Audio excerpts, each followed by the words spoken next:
So a couple updates to the aquaponics. I added a second pump because the first one just wasn't providing enough water flow. Just wanted to show you the fish working around there. I also added a little bit more shade to this top tank. So this way we didn't get as much algae growth. I cleaned the tank yesterday, scrubbed the algae off the walls, and the fish have consumed it, and the rest of the algae has been caught in this filter here. So here's our solids filter. It's kind of the radial design. I'll pull this off.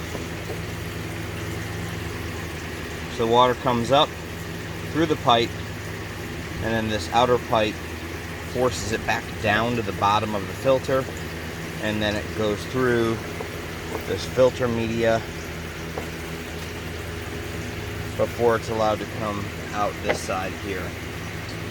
And then it goes into our biofilter, which has a bunch of this plastic junk that's slightly agitated by this I can't really pull it out, but it's just an air stone, and then the air stone just kind of gives a little bit of motion for the ocean.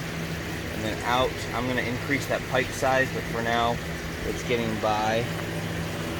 Then it comes into, this is our grow wall tank. So you can see it filling that, and it goes into our grow beds.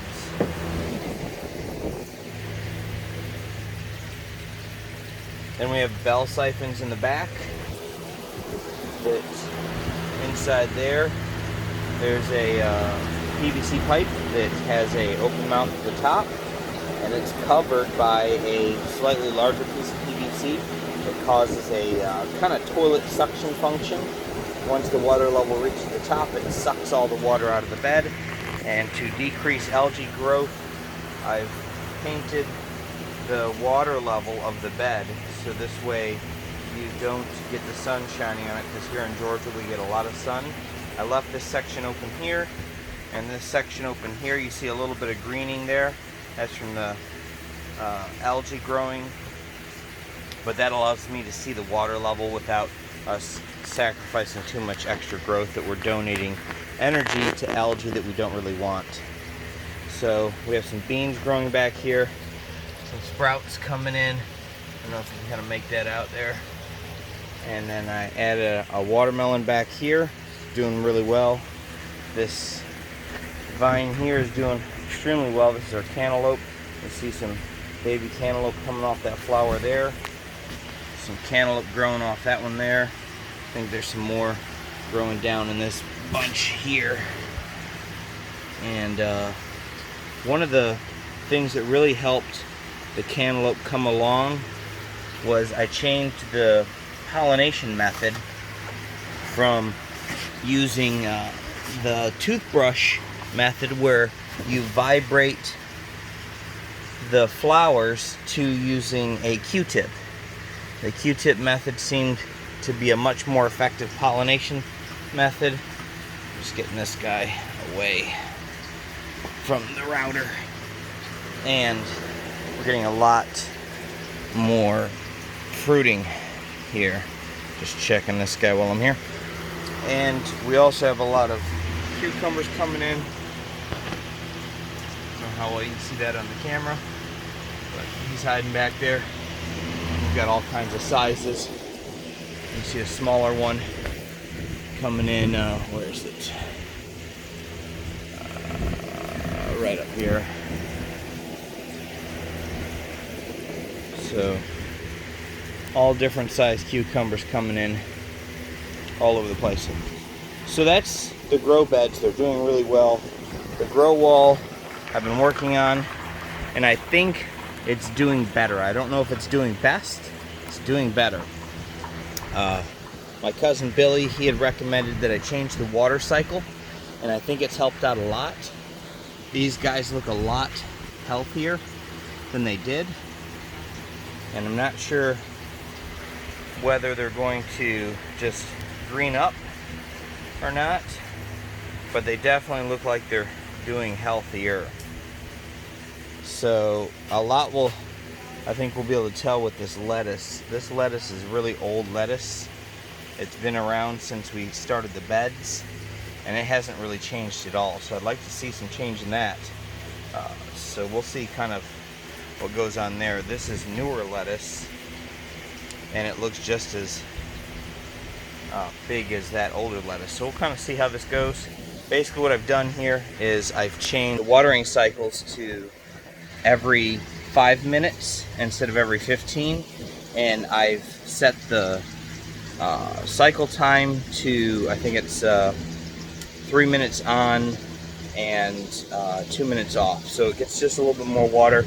Maybe they weren't getting sufficient water, and a lot of it happens with setting these dials in right, because they control the water flow going down, and that's to try and make sure each pipe gets the right flow, so one pipe doesn't get too much flow.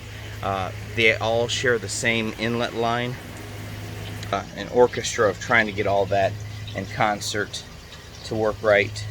The other little obstacle with that is they use that grow tub to get their water, and a lot of it just drains down the wall, and so it's hard to, like the grow beds, add nutrient, like the seaweed nutrient that we're using, which I'll show you that. A week we'll add in just a capful, which is not a lot, of this, so it's basically full.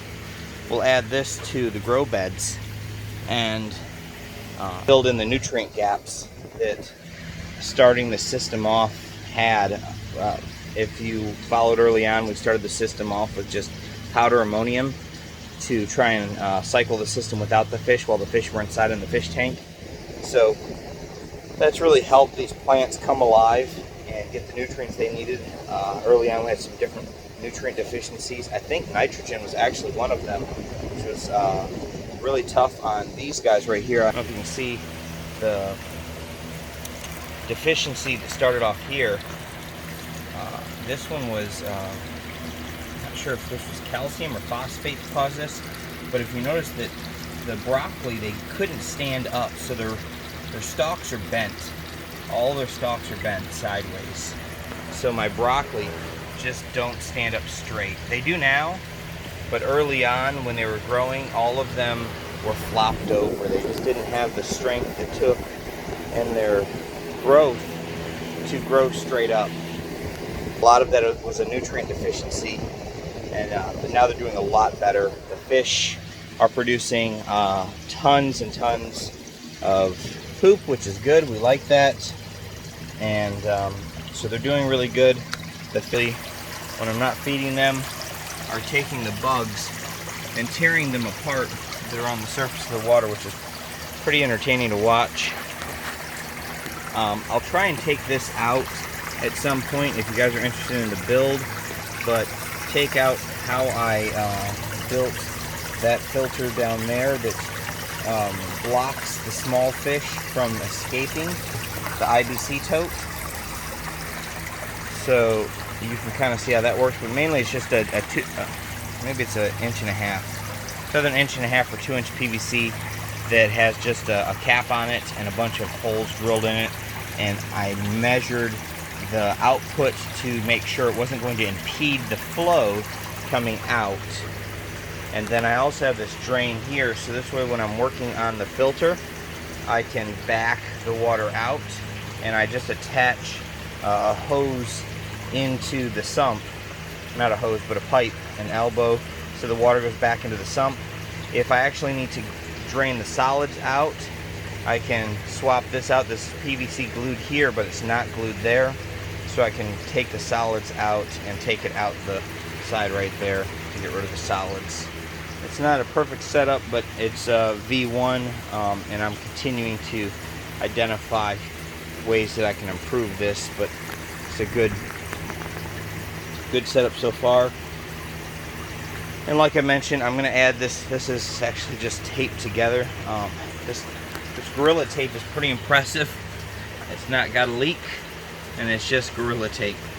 So You can see a little bit of water there. Barely any water coming out of that seam, and it's just 2 pipes taped together with Gorilla Tape. So that's pretty impressive, I think. I'm gonna swap that out for a Union, and I'm getting another pump here shortly to replace this for a permanent fixture. So this way these fish get the adequate flow. And I actually looked up, should I get a pump that's going to push out more volume, or should I get a pump that's going to just match the volume that I have and double up? And I decided to go with matching the volume and doubling up, because this way, if one of the pumps go down, I've got a backup pump that's still flowing water that keeps the system flowing, and I still have stuff going through, and I'm not blocking everything up. So that's kind of the idea there, which is, I think, a little more ideal than having the pumps completely stop because one of them died, and then I've got to get a push notification from my application that the water's not flowing, and then come out here and swap a pump out. So I think that was a little better idea. And then I can just, you know, come out during my daily checks and say, hey, I need to, you know, fix this pump. And I think that's a little better idea. So just kind of giving you guys an update. One other addition or change that I did that might be helping the grow wall as well is I set up a 2-fan system. Originally I just had 1 fan. Now I've got 2 fans, and they're kind of in concert. So they flow from 1 fan to the next, pushing the air around for a little bit better circulation. So hopefully that's getting them a little more oxygen to their leaves, and also keeping the room a little bit cooler. It gets up to 100 degrees in here, which is obviously not ideal for a lot of plants, but it's Georgia and it's hot, so yeah, you deal with what you deal with. But the fact that the grow beds are doing good, I know that we can make the grow wall do good too. We just got to figure out the right magic for that. So thanks.